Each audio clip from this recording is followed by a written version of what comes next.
Okay, it's May 21st, 20th day of our Camino, and we're leaving Astorga. What? Astorga.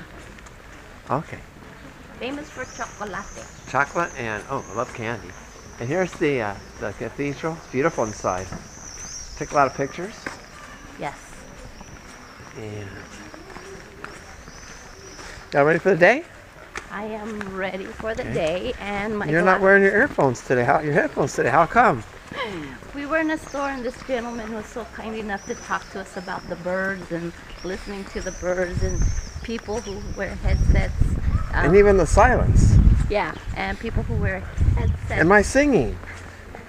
Well, however awful it is, yeah, that I'm missing out on a lot. So I felt guilty. So I guess I'm gonna listen to nature, because we're gonna be sometimes along the road, and I'm ready for a short stretch today.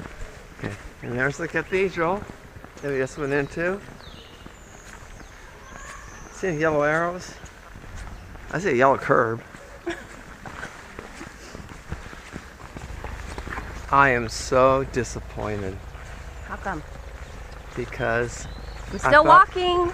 I thought I could use my new Spanish that I learned, because I saw this in the distance, and I was going to order a quesadilla from Taco Bell. And now I can't because... Oh, you can get a stamp here. Okay, that's as good. Let's go get a stamp. Okay. Just outside of Astorga, we found this little chapel. And it's beautiful. It's a simple one. Very simple, but very welcoming.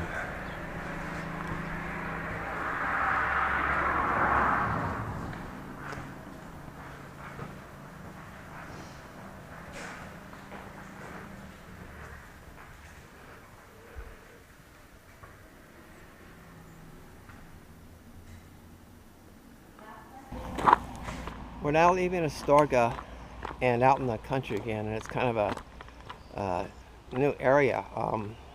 The Camino's divided up into three portions, at least I feel it. First you have the mountains at the first part, and then you have the plains, or the mesa of between Burgos and Leon, and then right after Leon is Astorga, and Astorga is kind of like the gateway to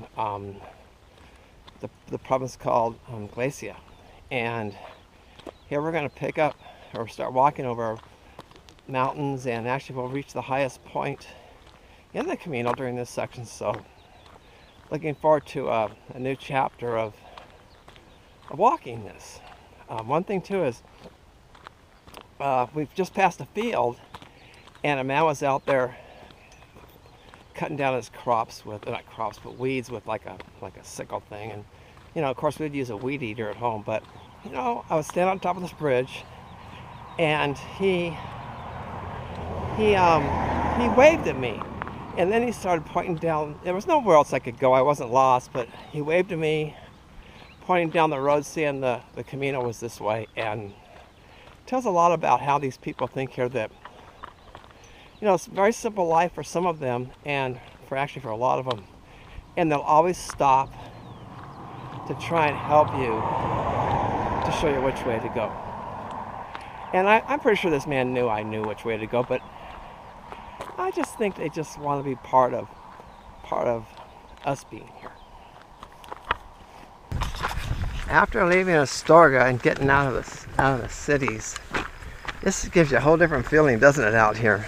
Yes, it's nice and wilderness, no traffic, and you see remnants of old buildings, and you see towns along the distance with their steeples, and it's just beautiful, and the clouds are rolling in for our wonderful rainstorm. We're going to get a rainstorm this afternoon, and we can see snow on the mountains where our destination is. I don't know if we're going to go up as high as the snow, but you can't see it here, but there's snow up there. Well, if there's snow, that means I have to go shopping. Shopping for snow? For gear. Oh, snow gear. I don't think you're going to need snowshoes. Well, let's hope we don't have to trek through snow. And this rain is so tropical. It's so humid out here. Yeah, you'd never think that we'd get any snow with how humid it is right now, but it's nice. Wearing our rain gear, I think I lost about 5 pounds just traveling from Astorga here. So humid. It's like being in a sauna. It is. And you don't even have to pay for it. Lucky you. I didn't think of it that way. Anyway, here's the entrance to Santa Catalina. And there's our famous stork nest. Where? Up above in the tree. Did I even have to ask that question? Where are they always? They are always in the churches. All I know is I'm going to be drinking my Fanta Orange Naranja drink. I think you should move it up a step and get lemon this time. No quiero. Actually, it's not lemon, it's limon. No, it's limon. Limon. You know what I find interesting? What do you find interesting? Now that we are in the last third of the Camino, Yes. there are albergues in almost every little town along the way. But when we first started, for the first third, if it wasn't a major town, they didn't have albergues. They were just like empty towns where you never even saw any people. But I've still not seen that many people in these places, but the albergues are sure more plentiful. Yeah. Where are we in El Gambino or El Gambo or? El Sanzo. Ah, see, I beat you on that one. I pronounced it better than you did. Well, we're going to pass through it, so we're looking forward to Rabanal. Live from El Gambino. Adios. Oh, that's cute. The Cowboy Bar. Straight cool. from. I'm surprised it doesn't say Teja. Straight from Gambino. Sounds like some boxer or something. The El Gambino. No. All right. I think we're butchering up the town name. I don't think they would appreciate it. I think as long as we bring in dinero. They'll send lightning and thunder again. As long as we kind of fly on my forehead. As long as we bring in El Dinero, they'll like you no matter what. No, but I find interesting that some of these houses, of course, were built for hundreds of years. They'll have the year that the house was built. Newer and barely stand by the Gambino Are you sure that's chapel. What? Is it Gambino? I don't know. It starts with a G and ends with an O. And like four letters in the middle. But for now, this is the El Gambino Chapel with the local Fountain of Youth right here. And there's a store. Tienda. Of course, Nina finds a store. El Gambino back door to the church. I don't know, we can try and look inside. Let's take a look-see. Well, we can't, but the camera can. All right. Don't know what I'm filming, but that's inside the El Gambino church.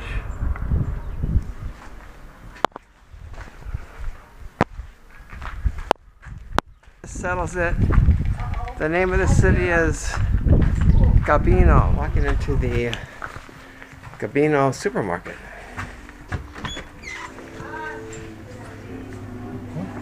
Oh, there's the local watchdog I just let out.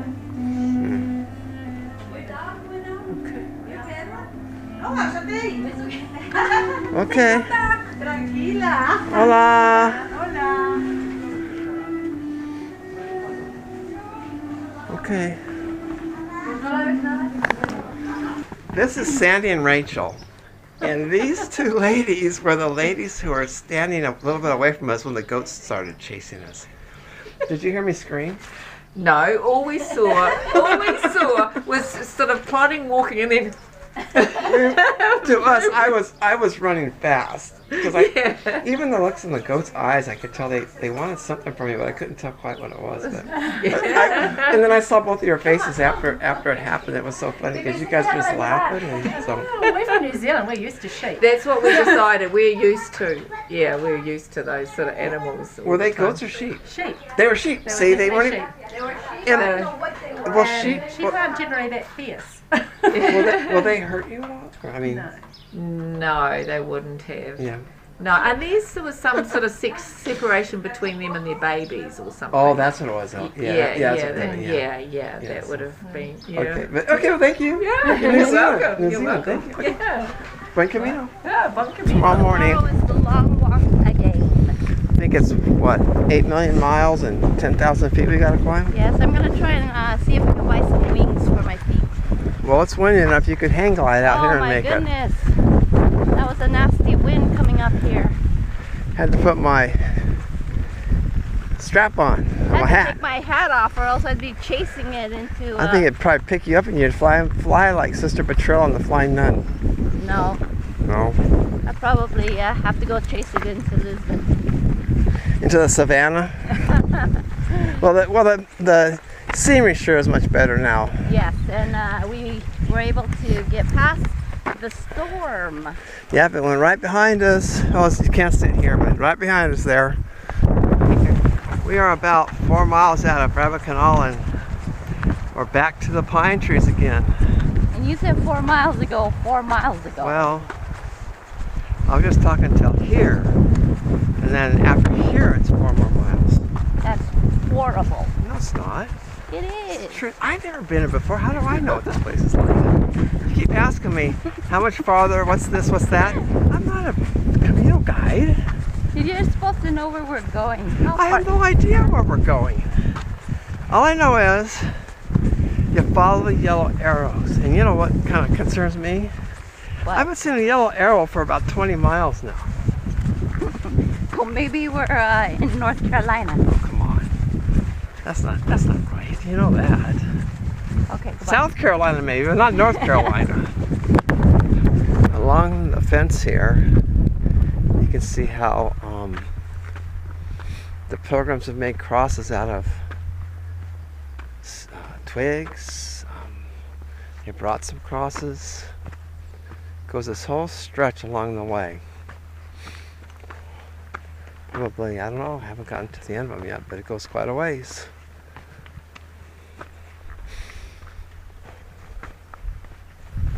About a kilometer later, the crosses are still on the fence, and now they're starting to wrap them in things like pieces of fabric and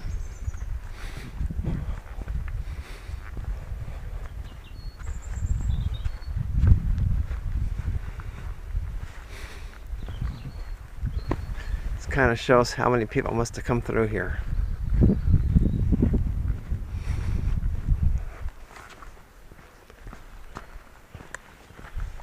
Funny. This is one man that we met way back when we first started.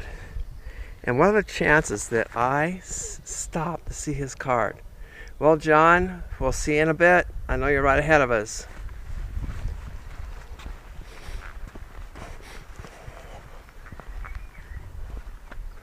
And I think this all started with one person putting one cross up and then everybody followed his way. Well, we're at a little church, but let's see what's behind curtain number 1. Okay, Mommy. Open the curtain.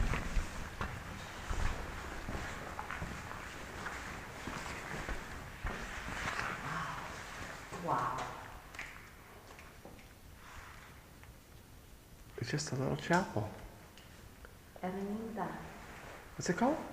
I don't know, but if it's small, it's called an ermita. I don't know. Oh, But, it's beautiful. yes, it is. Okay. Now, let me see if I can find my way out. Wait, I'm gonna take a Here we go.